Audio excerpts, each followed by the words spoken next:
Give to gain అంతర్జాతీయ మహిళా దినోత్సవం సందర్భంగా ఈ ఏడాది అంటే 2026వ సంవత్సరానికి గాను ఐక్యరాజ్య సమితి ఒక శక్తివంతమైన పిలుపునిచ్చింది.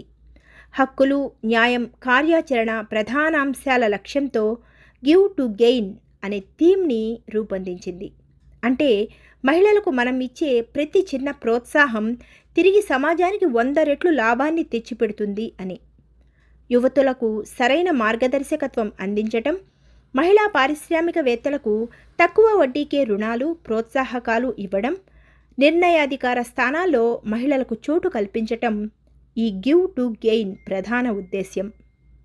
థీమ్ ప్రధాన అంశాలు: లింగ వివక్ష లేని సమాజ నిర్మాణం, మహిళలపై జరుగుతున్న హింసను అరికట్టడం, సమాన పనికి సమాన వేతన చట్టం, రాజకీయ, కార్పొరేట్ రంగాల్లో మహిళా ప్రాతినిధ్యాన్ని పెంచటం, కేవలం మాటలకే పరిమితం కాకుండా క్షేత్రస్థాయిలో మహిళల సాధికారత కోసం పటిష్టమైన చర్యలు చేపట్టటం, ఆధునిక కాలానికి తగ్గట్టుగా డిజిటల్, వృత్తిపరమైన నైపుణ్యాలను అందించటం, స్వయం ఉపాధి కోసం బ్యాంకు రుణాలు, పెట్టుబడి అవకాశాలు సులభతరం చేయడం, ఇంట్లో, సమాజంలో కీలక నిర్ణయాల్లో మహిళలను భాగస్వాములను చేయడం.